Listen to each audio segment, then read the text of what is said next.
I am recording. Go ahead. Okay, so for our project, we recorded ourselves shooting free throws down in the Legion, and we shot about how many, like 20? We shot about 20 when we recorded them.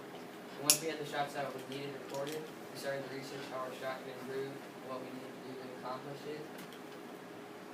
Then we shot more. To see if using the techniques would increase our percentage that we found. So we found out from our research that shooting is all about physics. So your launch angle, initial velocity, ending velocity, revolutions per second of the ball, and the ending angle. Those all play a role in whether you make the shot.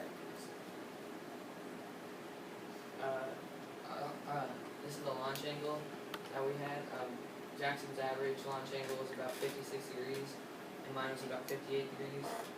And in these two pictures, I don't know if you can see it, but there's on the top one there's a green, and there's the green line and a red line.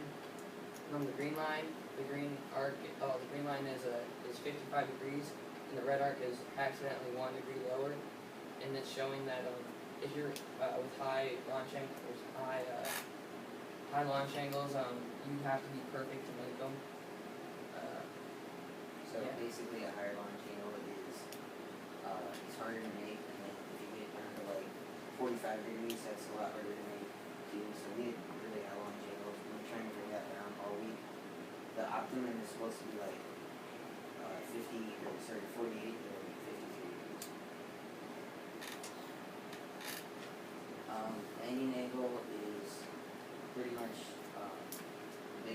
one of the biggest roles when it comes to making it. So if the angle is wrong, then the ball has a lot less chance of making it. So the pictures on the left, it's showing the ball's angle of view. If you shoot at a 35-degree angle, the ball has almost no chance of going in. And then if you shoot at 55 degrees, it has a lot better chance. If you shoot at 50 degrees, it's actually a little bit better chance of 55 degrees. So it has a lot more room to go around the basket. Revolutions per second is basically the spin on the ball when you shoot it. That's mostly like finish. So more backspin. The more backspin you put on the ball makes more friction for the air, which is what the pictures are showing. So more friction equals a slower speed. Even though there isn't very much friction created through the air when it's going, it'll still slow the ball down a lot. So the slower ending velocity is kind of what we're going for when we're trying to make a shot. So when you shoot more revolutions per second on the ball, more spin, then it slows the ball down, and it gives you a better chance of if the ball hits the end, and it gives a softer rebound, so there's a better chance of going in.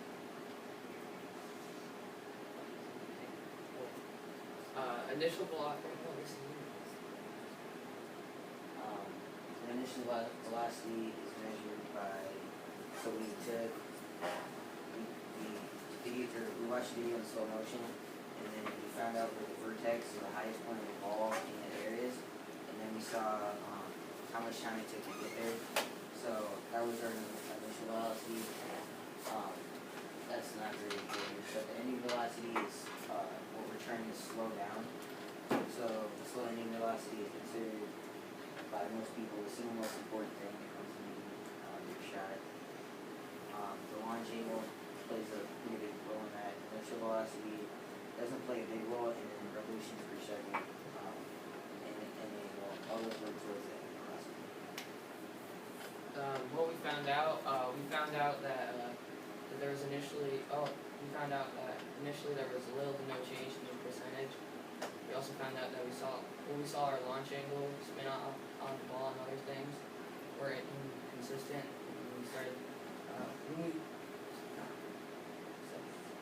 When we started that they were inconsistent, we got better throughout the project. We also found out that further into the week we started to shoot a lot better than we did at the beginning, which is the thing I just said.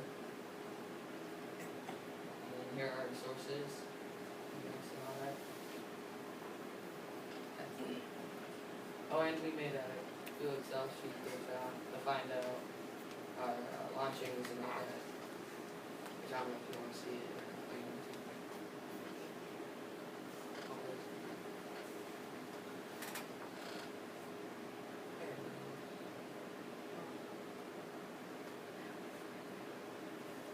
There it is. Here is our what?